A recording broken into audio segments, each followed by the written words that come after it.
माझे दोन्ही दीर नुकतेच तारुण्यात आले होते. घरात मी एकटीच महिला होते.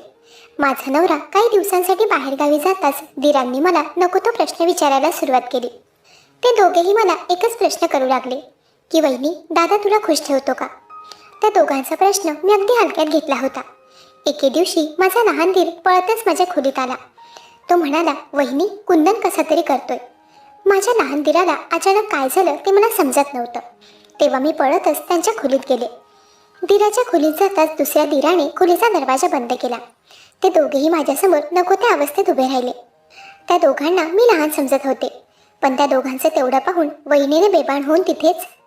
माझं अशा घरात लग्न झालं होतं जिथे सासू सासरेच नव्हते. माझ्या बऱ्याच मैत्रिणींकडून मी ऐकलं होतं की सासू सासरे म्हणजे डोक्याला नुसती किरकिर असते. मी कधी अपेक्षाही केली नव्हती की मला सासू सासरे नसलेलं घर मिळेल, पण माझं नशीब चांगलं की मला असं सासर मिळालं. मला 2 लहान दीर होते. ते दोघेही त्यांचं शिक्षण पूर्ण होईपर्यंत हॉस्टेलमध्येच होते. माझ्या नवऱ्याने त्यांच्या 2 लहान भावांचं हॉस्टेलमध्ये ॲडमिशन केलं होतं. त्यांचं शिक्षण पूर्ण होईपर्यंत ते हॉस्टेलमध्येच राहणार होते. बघता बघता माझ्या लग्नाला 2 वर्ष उलटली. 2 वर्ष अगदी आनंदात गेले होते. त्या 2 वर्षात कधीतरी दोघे दीर घरी यायचे. आता 2 वर्षांनंतर माझे दोघे दीर कायमचे घरी आले. त्यांचं शिक्षण पूर्ण झालं होतं. दीर घरी आल्याच्या दुसऱ्या दिवशी माझा नवरा दुसऱ्या शहरात जायला निघाला. अनिलने अगदी ऐनवेळी मला सांगितलं की त्याची ट्रान्सफर झाली आहे व पोस्टही वाढली आहे. ज्या शहरात अनिलचं ट्रान्सफर झालं होतं ते शहर आमच्या शहरापासून बरंच लांब होतं. त्याची आता 6 महिन्यांची ट्रेनिंग होती. ट्रेनिंग दरम्यान राहण्याची व खाण्यापिण्याची सोय कंपनीतर्फे करण्यात आली होती. अजून कुठे त्याचा ट्रेनिंग पिरियड होता, त्यामुळे अनिल मला सोबत घेऊन गेला नव्हता. ठरल्या तारखेत अनिल दुसऱ्या शहरात जायला निघाला. त्याचे दोघे भाऊ घरी आल्यामुळे अनिल जरा निवांत झाला होता. त्याला माझी फार काळजी होती. तो कधीच कुठेही मला एकटीला जाऊ द्यायचा नाही. आता माझ्या मदतीसाठी घरी माझे दोघे दीर होते, त्यामुळे अनिल अगदी निश्चित होऊन त्याच्या ट्रेनिंगला जायला निघाला. अनिल बाहेर शहरात गेल्यानंतर माझ्या दोन्ही दीरांबद्दल माझ्या मनात कुठलाही संशय नव्हता. मी मोकळीकतेने त्यांच्यासोबत घरात वावरत होते. पण माझे लहान दीर आता तरुण झाले होते यावर मी लक्षच दिलं नव्हतं. ते दोघे माझ्यावर अशा प्रकारे वाईट नजर टाकणार होते याची मला जराही कल्पना नव्हती. बघता बघता अनिलला बाहेर शहरात जाऊन काही दिवस उलटले. मागच्या काही दिवसांपासून मी अनुभवलं होतं की मी कुठेही जायचे तेव्हा माझे दोघे दीर सारखे माझ्या मागे असायचे. एवढंच नाही तर रात्री मी जेव्हा झोपायचे तेव्हाही त्या दोघांपैकी कोणी ना कोणी माझ्या खोलीत डोकावत असायचं. ती सगळी मी त्या दोघांची माझ्याप्रती काळजी समजले होते, पण काळजीच्या नावाखाली त्या दोघांची माझ्यावर हळूहळू वाईट नजर पडत होती यावर माझं लक्ष नव्हतं. कुंदन आणि चेतन या दोघांमध्येही 1 वर्षाचं अंतर होतं. कुंदन चेतनहून 1 वर्षाने मोठा होता. ते दोघेही आता तरुण झाले होते. जेव्हाही मी कुठे बाहेर जायला निघायचे तेव्हा कुंदन व चेतन दोघांपैकी कोणी ना कोणी माझ्या मागे यायचं. असंच एके दिवशी माझी मामी तिच्या मुलीसोबत आमच्या घरी राहायला आली होती. मामीच्या मुलीचे आम्ही राहतो त्या शहरात स्पर्धा परीक्षेचे पेपर्स होते, त्याकरता मामी माझ्या घरी आली होती. मामी जेव्हा तिच्या घरी जायला निघाली तेव्हा मामीने मला एकट्यात नेऊन माझ्या दोघं दीरांबद्दल अशा काही गोष्टी सांगितल्या की ते ऐकून मी जरा विचारात पडले. मामी म्हणाली, सुवर्णा, मला तुझे दोघे दीर काही ठीक वाटत नाही. एकतर तू सासू सासरे नसलेल्या घरात लग्न केलंस. या सगळ्या तरुण पुरुषांमध्ये तू एकटीच महिला आहेस. तरुण व सुंदर आहेस. आता तुझा नवराही घरी नाही. मागच्या 2 दिवसांपासून ज्या प्रकारे तुझे हे दीर तुझ्या मागे पुढे फिरताना दिसत आहेत त्यावरून मला त्या दोघांची लक्षणे काही ठीक दिसत नाहीत. तू त्या दोघांपासून जरा जपून राहा. त्या दोघांच्या नजरेपासून स्वतःला वाचवून ठेव. असं म्हणून मामी तिच्या घरी जायला निघाली. तेव्हाही मी मामीच्या बोलण्याकडे दुर्लक्ष केलं. मी असा विचार केला की कदाचित मामी खूप दिवसांनंतर घरी आली आहे. तिला माझ्या दीरांचा मजाक मस्करी करण्याचा स्वभाव माहीत नसावा, त्यामुळे तिला माझ्या दीरांबद्दल काही गैरसमज झाला असावा. मामी तशी जास्तीच्या गोष्टी बनवणाऱ्या बायकांमधील होती. मामीचा तो विचित्र स्वभाव मला चांगलाच ठाऊक होता, म्हणून मी तिच्या बोलण्याकडे दुर्लक्ष केलं. त्या दिवशी मामी रवाना होताच मी माझ्या खोलीत गेले.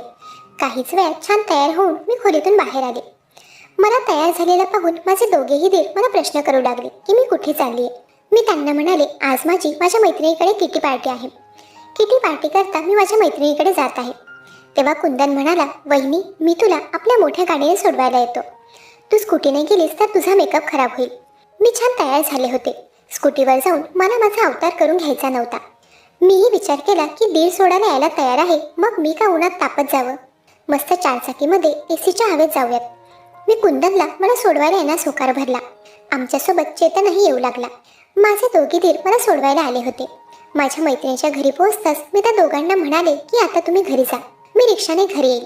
मी त्यांना जायला सांगूनही ते दोघेही घरी जायला तयार नव्हते. माझ्या मैत्रिणींमध्ये मी त्या 2 पुरुषांना घेऊन जावं ते काही मला योग्य वाटत नव्हतं, म्हणून त्यावेळी मी त्या दोघांनाही आत माझ्या मैत्रिणीच्या घरात घेऊन गेले नव्हते. पण काही वेळानंतर माझ्या मैत्रिणीची नजर बाहेर असलेल्या आमच्या गाडीवर गेली आणि तेव्हा तिला माझे दोघे दीर दिसले. तिने त्या दोघांना घरात बोलावलं. आत येताच ते दोघेही माझ्या बाजूला येऊन उभे राहिले. मगापासून माझ्या उजव्या खांद्याच्या बाजूने माझा टॉप थोडा खाली निसटला होता. त्यावर माझंही लक्ष नव्हतं, पण कुंदनची त्यावर नजर गेली. त्याने माझ्या सगळ्या मैत्रिणींसमोरच न लाजता माझा टॉप ठीक केला. त्यावेळी कुंदनने माझ्या सगळ्या मैत्रिणींसमोर मला ज्या प्रकारे स्पर्श केला होता ते मला जरा विचित्र वाटलं होतं. माझ्या सगळ्या मैत्रिणी माझ्या तोंडाकडे बघू लागल्या. अजून काही वेळ मी माझ्या दोघं दिरांसोबत माझ्या मैत्रिणीकडे थांबावं अशी माझी इच्छाच होत नव्हती. तेव्हाच मी आमच्या घरी जायला निघाले. कुंदनने माझा टॉप व्यवस्थित करून माझी मदतच केली होती, म्हणून मी त्याला काही बोलू शकले नाही. त्याच रात्री मी बराच वेळ माझ्या आईशी फोनवर बोलत होते. तेव्हा अचानकच दोघे दीर माझ्या खोलीत आले. मी तेव्हा शॉर्ट नाईटीवर होते. त्या दोघांना पाहून मी लगेचच आईचा फोन ठेवला. कुंदन आणि चेतन तेव्हा माझ्याकडे अगदी विचित्र नजरेने बघू लागले. मी त्या दोघांना असे एवढ्या रात्री माझ्या खोलीत येण्याचं कारण विचारलं. त्यावर कुंदन म्हणाला, वहिनी, आम्हाला तुझ्या खोलीचा लाईट सुरू दिसला, म्हणूनच आम्ही तुझ्याशी गप्पा गोष्टी करायला आलो. कुंदनचं बोलणं होताच चेतनने मला प्रश्न केला की वहिनी, तू फोनवर कोणाशी बोलत होतीस? चेतन माझ्याहून लहान होता. त्याने मला प्रश्न करावा एवढा तो मोठा झाला नव्हता. तेव्हा मी त्याला म्हणाले, तुला माझी एवढी काय चौकशी आहे? मी त्याला जरा रागावूनच बोलले होते.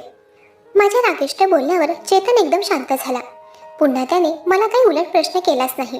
बहुतेक त्याला माझ्या बोलण्याचा राग आला, कारण तो लगेचच तिथून निघून गेला. तो गेला तरी कुंदन माझ्या खोलीतच बसून होता. मी म्हणाले, कुंदन, तुला माझ्याशी अशा काय गप्पा गोष्टी करायच्या होत्या की एवढ्या रात्री तू माझ्या खोलीत आलास? त्यावर तो म्हणाला, काही विशेष नाही, असं सहजच थोडंफार बोलायचं होतं. तेव्हा कुंदन मला जे काही प्रश्न करत होता ते थोडे विचित्रच होते. तो म्हणाला, वहिनी, तू एवढी सुंदर आहेस, मग तू अनिल दादाला कसं काय पसंत केलंस? तू त्याच्यात असं काय बघितलंस? तू एवढी गोरीपाण आणि दादा एकदम काळा सावळा. दादाला तुझ्यासारखी सुंदर बायको मिळाली यावर माझा विश्वासच बसत नाही. कधी कधी तुला दादासोबत पाहून मला असं वाटतं की मी उघड्या डोळ्यांनी स्वप्न बघत आहे. तुझ्यासारखी सुंदर मुलगी अनिल दादाला अजिबात शोभून दिसत नाही. कुठे तू आणि कुठे तुझा नवरा? अनिल दादापेक्षा आम्ही सुंदर आहोत. कुंदन जे काही बोलला होता ते ऐकणं माझ्यासाठी नवीन नव्हतं. माझ्या नवऱ्यामधील व माझ्यातील फरक दाखवणारा कुंदन पहिला नव्हता. बऱ्याचदा माझ्या मैत्रिणींकडूनही मी अनिलबद्दलचे टोमणे ऐकले होते. मी दिसायला गोरीपाणवर रेखीव होते. माझ्या पुढे अनिलची सुंदरता काहीच नव्हती. तो अगदी काळा सावळा होता, पण त्याचा स्वभाव पाहून मी त्याच्याशी लग्न केलं होतं. कुंदनचं बोलणं मला जरा खटकलं होतं. मी त्याला म्हणाले की तू असं का म्हणालास की तुझ्या दादापेक्षा तुम्ही दोघे सुंदर आहात? तू माझ्या मनात माझ्या नवऱ्याबद्दल द्वेष निर्माण करायचा प्रयत्न करतोय की काय? कुंदनला माझ्या प्रश्नाचं उत्तर देता येत नव्हतं. तेव्हा तो ततमम करू लागला. तोंड लपवतच तो माझ्या खोलीतून बाहेर निघाला. अनिलचे दोघे लहान भाऊ त्याच्यापेक्षा दिसायला हँडसम होते, पण माझ्या दिरांवर कधीही माझी वाईट नजर गेली नव्हती. ना मी माझ्या नवऱ्याशी कोणाशी कधी काही तुलना केली होती. माझा नवरा काळा सावळा जरी असला तरी माझ्यासाठी तोच माझा सर्वस्व होता. कुंदन मला माझ्या नवऱ्याबद्दल नको ते प्रश्न विचारून खोलीतून बाहेर गेला. तो बाहेर जाताच मी खोलीचा लाईट बंद करून झोपी गेले. अचानक मध्यरात्री मला माझ्या शेजारी कोणीतरी जाणवलं. त्या व्यक्तीच्या हातावर माझा हात पडताच मी खोलीतील लाईट सुरू केला. मी ज्याचा हात पकडला होता तो माझा लहान दीर चेतन होता. त्याला बघताच मी जागची उठले. चेतन एवढ्या रात्री माझ्या बेडजवळ काय करत होता ते मला समजत नव्हतं. मी त्याला म्हणाले, चेतन, एवढ्या रात्री तू माझ्या खोलीत काय करत आहेस आणि माझा मोबाईल तुझ्या हातात काय करतोय? त्यावर चेतन जरा घाबरतच म्हणाला की वहिनी, मला झोप येत नव्हती. त्यात माझा मोबाईलही स्विच ऑफ झाला. मला झोप येत नव्हती म्हणून मोबाईलमध्ये एखादा मूवी बघावा याकरता मी तुझा मोबाईल घ्यायला आलो होतो. तू गाढ झोपेत होतीस म्हणून तुला न उठवताच तुझा मोबाईल घेऊन जात होतो. चेतन मला जे काही कारण देत होता ते मला खरं वाटत नव्हतं. तो काहीतरी खोटं बोलतोय असंच मला वाटत होतं. मी त्याला माझा मोबाईल तर दिला नव्हता. एकदा पुन्हा त्याच्यावर चिडून मी त्याला माझ्या खोलीतून बाहेर काढलं.